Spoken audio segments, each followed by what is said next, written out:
ઓમ શ્રી ગણેશાય નમઃ. જય શ્રી કૃષ્ણ મિત્રો. અમાસ અને પૂનમ બે બહેનોની વાર્તા. એક રાજ્યમાં એક રાજાને બે દીકરા અને બે દીકરીઓ હતી. તે રાજાની એક દીકરીનું નામ હતું અમાવસ્યા, બીજી દીકરીનું નામ હતું પૂર્ણિમા. પૂર્ણિમા બહુ ધાર્મિક સ્વભાવની, તેને ભગવાનની ભક્તિ કરવી ગમતી હતી. તે હંમેશા પૂજા પાઠ કરતી, ગાય માતાની સેવા પણ કરતી, ઘરનું બધું જ કામકાજ પણ કરે. પરંતુ અમાવસ્યાનું કામ બિલકુલ વિરુદ્ધ. અમાવસ્યા કોઈ પણ કામ કરે નહીં અને ના તો પૂજા પાઠ કરે. તેને ભગવાનની ભક્તિમાં જરા પણ રસ નહીં. બંને બહેનો એકબીજાથી બહુ પ્રેમ કરતી હતી. રાજા રાણીનો વ્યવહાર પણ પૂર્ણિમા પ્રત્યે બહુ સારો ન હતો. રાજા રાણી અમાવસ્યાને બહુ પ્રેમ કરે અને તેના બંને દીકરાને પણ બહુ પ્રેમ કરતા હતા, પરંતુ પૂર્ણિમાને બહુ પ્રેમ ન કરે. ધીરે ધીરે સમય નીકળ્યો અને સમયના વહેણમાં રાજા રાણીના છોકરા મોટા થયા. રાજા તેમના બંને દીકરાના લગ્ન કરાવી દે છે. હવે બંને દીકરીઓ પણ વિવાહ લાયક મોટી થઈ ગઈ હતી, જુવાન થઈ ગઈ. એટલે બધા જ લોકો રાજાને કહે, તમારી દીકરીઓ પણ હવે વિવાહ લાયક થઈ ગઈ છે, હવે એના પણ લગ્ન કરાવી દો. એટલે રાજા બોલ્યા, હા, લગ્ન તો કરાવવા છે મારે. એટલે રાણીએ કહ્યું કે પૂર્ણિમાના લગ્ન કોઈ મોટા ઘરમાં ન કરશો, કારણ કે તે મોટા ઘરની વહુ બનવાને લાયક નથી. તે મોટા ઘરની લોકોની જેમ રહેતી નથી. તે એક રાજકુમારી હોવા છતાં પણ ઘરના કામકાજ કરવાનું પસંદ કરે છે. તેને ગાયની સેવા કરવી પસંદ કરે છે. તેને તો ભજન કીર્તન અને ભગવાનની પૂજામાં જ મન લાગે છે. જો આ કોઈ મોટા સારા ઘરમાં ચાલી ગઈ તો પૂર્ણિમા આ બધું નહીં કરી શકે. માટે પૂર્ણિમાના લગ્ન કોઈ ગરીબ ઘરમાં જ કરી દેજો. રાજાએ રાણીની વાત માની. ઠીક છે, સાચી વાત છે તમારી, રાજા બોલ્યા. પછી રાજા પૂર્ણિમા માટે લગ્ન લાયક ઘર સંબંધ એના માટે વર શોધવા લાગ્યા. અને અંતે રાજાને એક ગરીબ અને સાધારણ ઘર પૂર્ણિમા માટે મળી ગયું. એટલે સાધારણ ઘરમાં પૂર્ણિમાના લગ્ન નક્કી કરી દીધા. એટલે રાણી બોલી, મહારાજ, હવે અમાવસ્યા પણ લગ્નને લાયક થઈ ગઈ છે, માટે અમાવસ્યા માટે પણ સારો વર જુઓ, સારું ઘર જુઓ. બંને બહેનોના લગ્ન એક સાથે કરી દઈએ. રાજાએ એક નગરના રાજાના દીકરા સાથે અમાવસ્યાના લગ્ન પણ નક્કી કરી દીધા. રાજાએ રાણીને આ વાત કરી તો તે બહુ ખુશ થઈ અને મનમાં ને મનમાં વિચાર કરવા લાગી કે હવે જોઉં છું કે આ પૂર્ણિમા ગરીબ ઘરમાં કેવી રીતે રહે છે. આખો દિવસ પૂજા પાઠવાળી થઈ છે. તે જોઉં છું કે એના ભગવાન એની કેટલી મદદ કરે છે. પછી સમય આવતા રાજાએ તેની બંને દીકરીના લગ્ન કરી દીધા.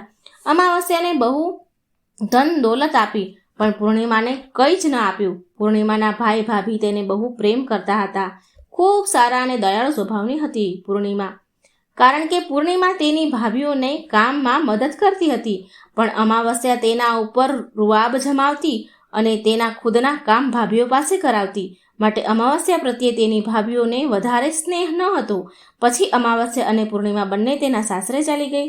એક દિવસની વાત છે. અમાવસ્યાએ તેના ઘરમાં શિવજીની પૂજા રખાવી તો બધાને જ બોલાવ્યા. તેના ઘરે પણ તેની બહેન પૂર્ણિમાને ન બોલાવી. બધા લોકોને આમંત્રિત કર્યા, માત્ર પૂર્ણિમાને જ આમંત્રિત ન કરી. પૂર્ણિમા તેના ઘરના ઓટલે બેઠી હતી તો ગામની સ્ત્રીઓ પૂર્ણિમાના ઘરે ઓટલા પર બેઠી જોઈ એટલે કહે છે કે તારી બહેન પૂર્ણિમાએ, તારી બહેન અમાવસ્યાએ તેના ઘરે ભગવાનની પૂજા પાઠ કરાવ્યા છે, તો શું તને નથી જવાનું? તને આમંત્રણ નથી આપ્યું? ગામના લોકો આવું કહે છે પૂર્ણિમાને. એટલે પૂર્ણિમા બોલી, ના બહેનો, હું નથી જવાની, કેમ કે મારી બહેને મને આમંત્રણ નથી આપ્યું, મને એના ઘરે પૂજામાં નથી બોલાવી, તો હું કેવી રીતે જાઉં? એટલે ગામની સ્ત્રીઓએ કહ્યું, ના બોલાવે તો શું થઈ ગયું? આ તો ભગવાનની પૂજાનું કામ છે, ન બોલાવે તો પણ જવું જોઈએ. તું ચાલ અમારી સાથે. હવે ગામની સ્ત્રીઓએ પૂર્ણિમાને જવા કહ્યું. એટલે ગામની સ્ત્રીઓની વાત માની પૂર્ણિમા શિવજીની પૂજામાં અમાવસ્યાના ઘરે ગઈ. વગર આમંત્રણે તેના ઘરે ચાલી ગઈ. જ્યારે અમાવસ્યાએ જોયું કે તેની બહેન પૂર્ણિમા આવી છે તેના ઘરે, તો તેને જોઈને બહુ ગુસ્સાથી બોલી, ખૂબ રૂઆબથી બોલી અમાવસ્યા કે મેં તને બોલાવી જ ન હતી તો કેમ આવી ગઈ મારા ઘરે? હવે આવી જ ગઈ છે ને, તો ચૂપચાપ એક જગ્યા પર બેઠી રહે, આમ તેમ મારા મહેલમાં ફરતી નહીં. અમાવસ્યાએ તેની ગરીબીનો બહુ મજાક ઉડાવ્યો. પૂર્ણિમાની ગરીબીનો ખૂબ મજાક ઉડાવ્યો. પૂર્ણિમાની આંખોમાં તો આંસુ આવી ગયા. તે ગળગળી થઈ ગઈ. પૂર્ણિમા શિવજીની પ્રાર્થના કરવા લાગી, હે ભગવાન, તમે મારા પર ક્યારે કૃપા કરશો? મારી ભૂલ શું છે ભગવાન? શું ભગવાન પૂજાપાઠ કરવા, ગાય માતાની સેવા કરવી અને ઘરના કામકાજ કરવા શું કંઈ ખોટી વાત છે? ભગવાન, હવે તો મારી ઉપર દયા ખાવ. આમ પૂર્ણિમા શિવજીને વિનંતી કરવા લાગી. હવે શિવ પૂજા પૂરી થઈ ગઈ. અમાવસ્યાએ બધાને પ્રસાદ આપ્યો, પણ પૂર્ણિમાને પ્રસાદ ન આપ્યો. પૂર્ણિમા ત્યાંથી પ્રસાદ લીધા વગર જ પાછી આવી ગઈ. પૂર્ણિમા રસ્તામાં જતા જતા વિચારે છે કે ઘરે જઈશ તો બાળકો પ્રસાદ માંગશે તો હું તેને શું જવાબ આપીશ, શું કહીશ? પછી તેના મનમાં એક વિચાર આવ્યો કે હું ભાઈ ભાભીને મળીને આવું. પૂર્ણિમા તેના પતિ અને બાળકોને કહીને તેના પિયર જવા નીકળી ગઈ. જ્યારે પિયરમાં જતી હતી ત્યારે રસ્તામાં તેને એક તુલસીનું ઝાડ મળ્યું. ત્યાં એક ચબૂતરો બનેલો હતો અને ત્યાં એક વૃદ્ધ ડોશીમાં બેઠા હતા. તે વૃદ્ધ ડોશી બોલ્યા કે બેટા, તું કોણ છે અને ક્યાં જઈ રહી છો? તો પૂર્ણિમાએ કહ્યું કે તેનો પરિચય આપ્યો અને કહ્યું, અને માજીએ કહ્યું કે બેટા જોને, આ મારો તુલસીનો છોડ તદ્દન સુકાઈ જઈ રહ્યો છે. આમાં થોડું પાણી નાખી દેને અને ચબૂતરો પણ ધોઈ દેને. બહુ ખરાબ થઈ ગયો છે, ચબૂતરો ગંદો થઈ ગયો છે, તો થોડી ઠંડક વળશે મને. મારાથી કામ નથી થતું. એટલે પૂર્ણિમાએ બહુ સારી રીતે ચબૂતરાને ધોયો, તુલસીમાના છોડમાં પાણી ચડાવ્યું અને તુલસીમાની પૂજા કરી. અને તેણે ડોશીમાને પણ ઘસીને સારી રીતે નવડાવ્યા. ખૂબ વૃદ્ધ સ્વરૂપમાં એ ડોશી હતા. પગ દબાવ્યા.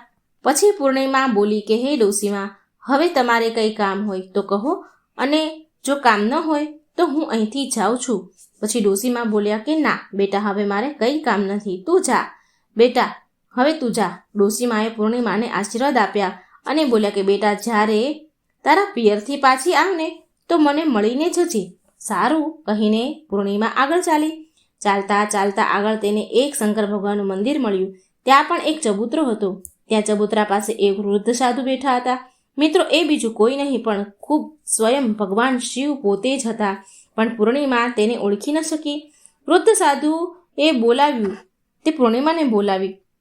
વૃદ્ધ સાધુ બોલ્યા કે તું કોણ છે બેટા? એટલે પૂર્ણિમા બોલી, શું કામ છે મહારાજ?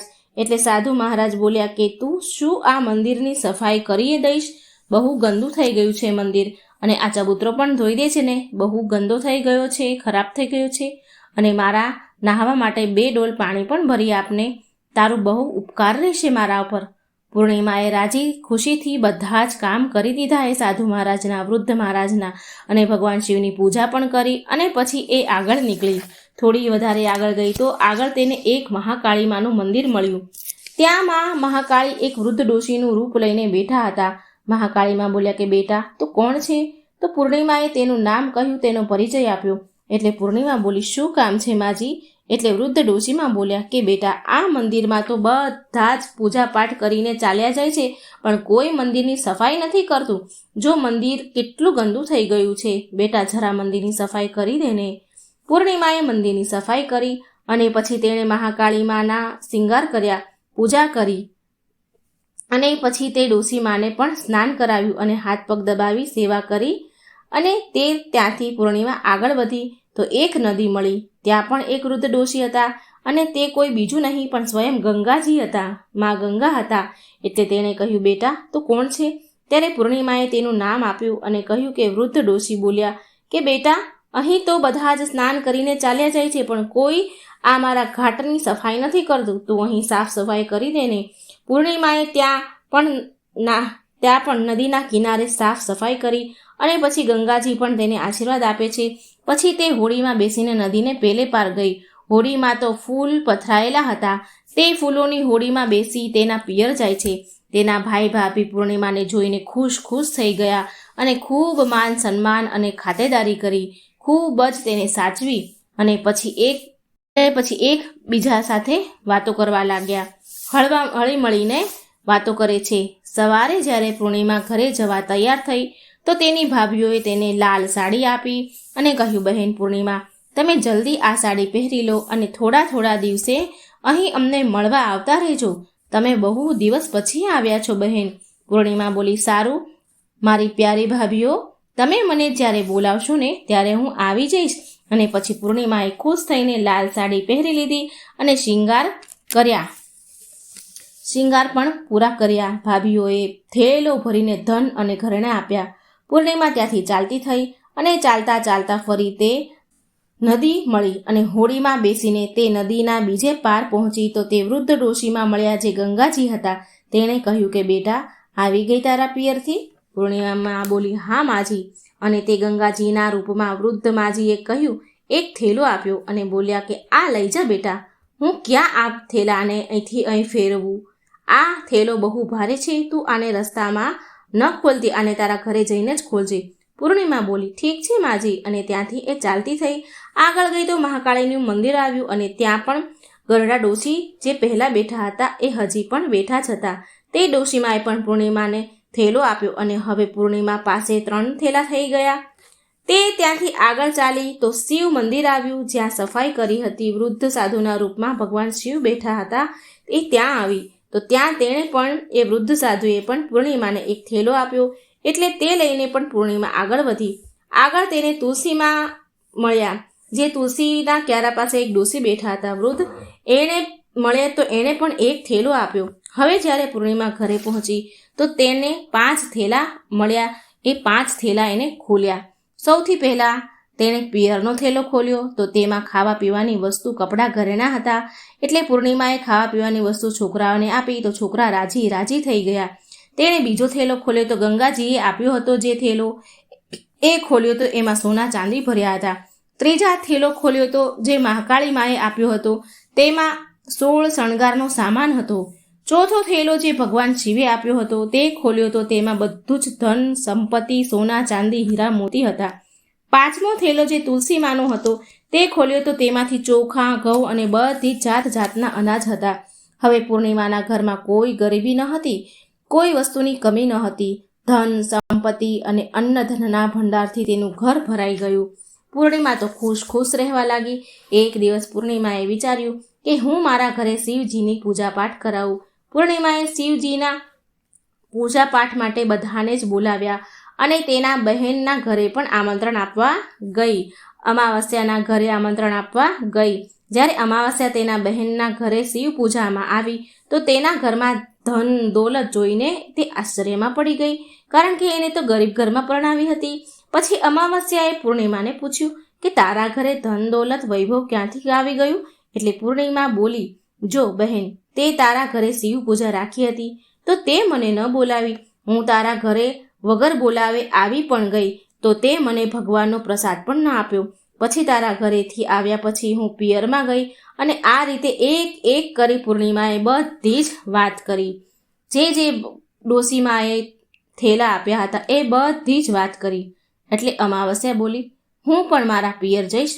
તું મને પણ ખરું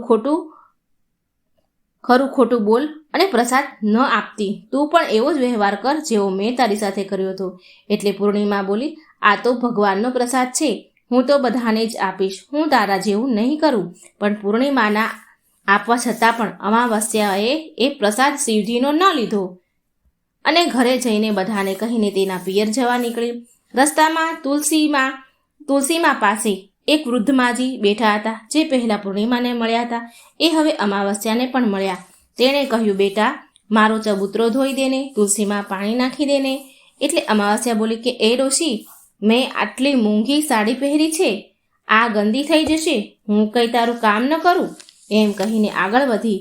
એટલે ભગવાન શિવ મળ્યા સાધુના રૂપમાં. એ વૃદ્ધ જે બેઠા હતા એ ભગવાન શિવ અમાવસ્યાને મળ્યા. તો અમાવસ્યાને પણ એ સાધુએ કામ કરવા કહ્યું, પણ એણે કંઈ કામ કર્યું નહીં. અમાવસ્યા બોલી કે હું આવું નહીં કરું, હું કંઈ કામ કરવા નવરી નથી. એમ કહીને આગળ વધી. થોડી આગળ ગઈ તો મહાકાળી મળ્યા જે ડોશીના રૂપમાં હતા. એમણે કહ્યું કે અહીં સાફ સફાઈ કરી દેને, આ ચબૂતરો ધોઈ દેને, મને નવડાવી દેને. પણ આ તો અમાવસ્યા હતી, ઘમંડી હતી.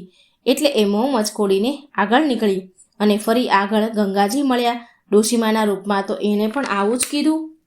કોઈનું પણ કંઈ કામ એણે કર્યું નહીં. બધાની સામે બધા પાસે મોં મરડી અને કટાક્ષમાં જવાબ આપી આગળ વધી. કોઈના કામ કર્યા નહીં. જ્યારે હોડીમાં બેઠી તો નદી પાર કરવા તો હોડીમાં કાંટા હતા. કાંટા તેના પગમાં વાગ્યા. તે તેના પિયર આવી અને તેને ભાભીઓએ જોઈ તો અમાવસ્યાને જોઈને તો મોઢું બગાડ્યું ભાભીઓએ અને બોલી, અરે, આ ક્યાંથી આવી ગઈ? અરે પૂર્ણિમા પાસે તો કંઈ હતું નહીં, માટે તેને બધું જ આપ્યું, પણ આ અહીં કેમ આવી છે? ચાલો કંઈ વાંધો નહીં, હવે આવી જ ગઈ છે તો શું કરીએ? ભાભીઓ બોલી, અમાવસ્યાને આવો બેસો કીધું. અમાવસ્યા જમીને સૂઈ ગઈ. સવાર થઈ એટલે અમાવસ્યાની ભાભીને કહે છે અમાવસ્યા કે હું જાઉં છું. તો ભાભીઓ બોલી, સારું આવજો, બસ આટલું કહી દીધું, એને કંઈ આપ્યું નહીં. એટલે અમાવસ્યા બોલી, ભાભીઓ પૂર્ણિમાને તો તમે થેલો ભરી ભરીને સામાન આપ્યો હતો, મને કેમ કંઈ નહીં આપો? તો ભાભી બોલી, જાઓ તમે ઘરે અને તમારા ઘરે થેલો પહોંચાડી દઈશું, એવું ભાભીઓએ જવાબ આપ્યો. પછી અમાવસ્યા ચાલી એટલે આગળ જતા નદી પાર કરીને ગંગાજીને મળી. તો ગંગાજી બોલ્યા, બેટા આવી ગઈ? અમાવસ્યા બોલી, માજી તમે તો પૂર્ણિમાને થેલો ભરીને કંઈક આપ્યું હતું ને, મને નહીં આપો? એટલે માજી બોલ્યા, જા બેટા, હું તારા સામાન તારા ઘરે જ પહોંચાડી દઈશ. આવી જ રીતે ભગવાન શિવજીએ, મહાકાળી માએ અને જે તુલસી મા પાસે બેઠા હતા એણે પણ આવો જ જવાબ દીધો કે તું ઘરે જા, તારા ઘરે અમે પહોંચાડી દઈશું.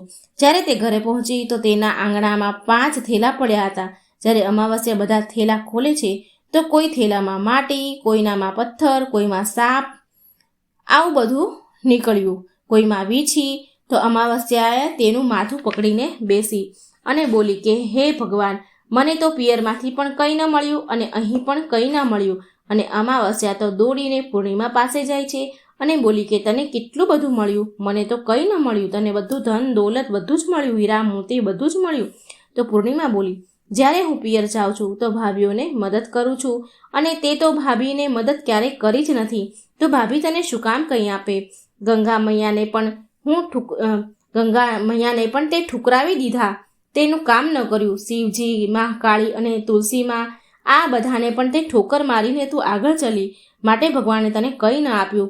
અમાવસ્યા બોલી, બહેન મને માફ કરી દે, મેં હંમેશા તારા ઉપર અત્યાચાર કર્યો છે, પણ એમાં મારો કોઈ વાંક ન હતો. મને પણ ભગવાનની ભક્તિ વિશે સમજાવ, એટલે હું પણ બધું જ મેળવીશ. તો પૂર્ણિમા બોલી, બહેન સાંભળ, 3 જ વાત જ્ઞાનની છે, એ હંમેશા યાદ રાખજે.